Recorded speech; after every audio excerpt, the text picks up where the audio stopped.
Doctor B R Ambedkar ಅವರು ನೀಡಿರುವ ಸಂವಿಧಾನವು ಬಹಳ ಶ್ರೇಷ್ಠವಾದದ್ದು. ಶಾಸಕ ಎಚ್.ಸಿ. ಬಾಲಕೃಷ್ಣ. ಪರಿನಿರ್ವಾಣ ದಿನದ ಪ್ರಯುಕ್ತ ಮಾಗಡಿ ಪಟ್ಟಣದ ಪುರಸಭೆ ಮುಂಭಾಗ ಡಾಕ್ಟರ್ ಬಿಆರ್ ಅಂಬೇಡ್ಕರ್ ಅವರ ಪ್ರತಿಮೆಗೆ ಹಾರ ಹಾಕುವ ಮೂಲಕ ಚಾಲನೆ ನೀಡಿ ಮಾತನಾಡಿದರು. ಈ ದೇಶಕ್ಕೆ ಮತ್ತು ಸಾರ್ವಭೌಮತೆಗೆ ಸಂವಿಧಾನವು ಬುನಾದಿಯಾಗಿದೆ. ಶ್ರೇಷ್ಠವಾದ ಸಂವಿಧಾನವನ್ನು ನೀಡಿದ ಡಾಕ್ಟರ್ ಬಿಆರ್ ಅಂಬೇಡ್ಕರ್ ಅವರಿಗೆ ದೇಶದ ಜನತೆ ಚಿರಋಣಿಯಾಗಿರಬೇಕು. ಸಂವಿಧಾನವು ಸುಭದ್ರವಾಗಿದ್ದು ಅದಕ್ಕೆ ಯಾವುದಕ್ಕೆ ಧಕ್ಕೆ ಬರೋದಿಲ್ಲ ಅಂತ ಹೇಳಿದರು. ಬೇರೆ ದೇಶದ ಸಂವಿಧಾನಕ್ಕಿಂತ ನಮ್ಮ ದೇಶದ ಸಂವಿಧಾನವು ಬಹಳ ಉತ್ತಮವಾಗಿದೆ. ಈ ದೇಶವು ಐಕ್ಯತೆ ಮತ್ತು ಸಮಗ್ರತೆಯಿಂದ 75 ವರ್ಷ ಕಳೆದರೂ ಕೂಡ ದೇಶವು ಸುಭದ್ರವಾಗಿರಲು ಡಾಕ್ಟರ್ ಬಿಆರ್ ಅಂಬೇಡ್ಕರ್ ಅವರು ನೀಡಿರುವ ಸಂವಿಧಾನವೇ ಮುಖ್ಯ ಕಾರಣವಾಗಿದೆ ಎಂದರು.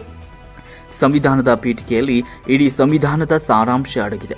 ಒಂದು ಅಧ್ಯಯನದ ಪ್ರಕಾರ ಬೇರೆ ಬೇರೆ ದೇಶಗಳ ಸಂವಿಧಾನದ ಆಯಸ್ಸು ಸರಾಸರಿ 17 ವರ್ಷಗಳಾಗಿರುತ್ತವೆ. ಆದರೆ ನಮ್ಮ ದೇಶದ ಸಂವಿಧಾನಕ್ಕೆ 75 ವರ್ಷ ಕಳೆದರೂ ಕೂಡ ಅದು ಹಿಮಾಲಯ ಪರ್ವತದಂತೆ ಗಟ್ಟಿಯಾಗಿ ನಿಂತಿದೆ.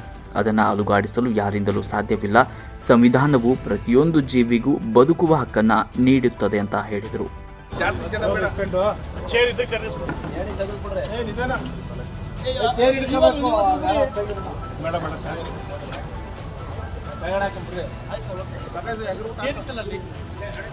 ಡಾಕ್ಟರ್ ಬಿಆರ್ ಅಂಬೇಡ್ಕರ್ ಅವರಿಗೆ ಸಂವಿಧಾನ ಶಿಲ್ಪಿ ಡಾಕ್ಟರ್ ಬಿಆರ್ ಅಂಬೇಡ್ಕರ್ ಗೆ ಬಾಬಾ ಸಾಹೇಬ್ ಅಂಬೇಡ್ಕರ್ ಗೆ ಬಾಬಾ ಸಾಹೇಬ್ ಅಂಬೇಡ್ಕರ್ ಗೆ ಬಾಬಾ ಸಾಹೇಬ್ ಅಂಬೇಡ್ಕರ್ ಗೆ ಈ ಕಡೆ ನೋಡಿ ಸರ್. ಜೈ ಭೀಮ್ ಜೈ ಭೀಮ್ ಜೈ ಭೀಮ್ ಜೈ ಭೀಮ್ ಜೈ ಭೀಮ್ ಬಾಬಾ ಸಾಹೇಬ್ ಅಂಬೇಡ್ಕರ್ ಅವರಿಗೆ ಅಂಬೇಡ್ಕರ್ ಜಿಂದಾಬಾದ್ ಅಂಬೇಡ್ಕರ್ ಜಿಂದಾಬಾದ್ ಸಂವಿಧಾನ ಶಿಲ್ಪಿ ಬಾಬಾ ಸಾಹೇಬ್ ಅಂಬೇಡ್ಕರ್ ಕೊಟ್ಟಂಥ ಅಂಬೇಡ್ಕರ್ ಅವರು ಹಸ್ತಂಗತವಾದಂಥ ದಿವಸ ಇದು. ಅದರ ಸವಿನೆನಪಿಗೋಸ್ಕರ ನಾವು ಈ ಒಂದು ಕಾರ್ಯಕ್ರಮವನ್ನು ಹಮ್ಮಿಕೊಂಡಿದ್ದೇವೆ.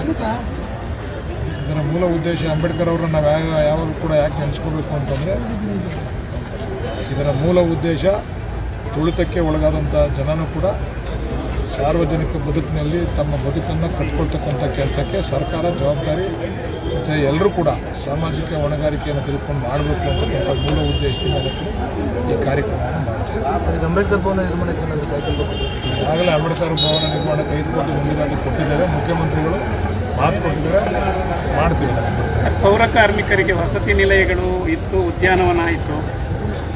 ಹಳ್ಳಿಯಿಂದ ಬರುವಾಗ ಅಲ್ಲೆಲ್ಲ ಪೌರ ಕಾರ್ಮಿಕರಿಗೆ ಅವ್ರ ಸೈಟ್ ಕೇಳ್ತಾವ್ರೆ, ಪರಿಶೀಲನೆ ಮಾಡ್ತಾ ಇದ್ದೀವಿ. ಮನೆ ಕಟ್ಸ್ಕೊಡ್ಬೇಕು ಅಂತಂದರೆ ಕಟ್ಸ್ಕೊಡ್ಬೋದು, ಅದೇನು ಸಮಸ್ಯೆ ಆಗಲ್ಲ ನಮಗೆ.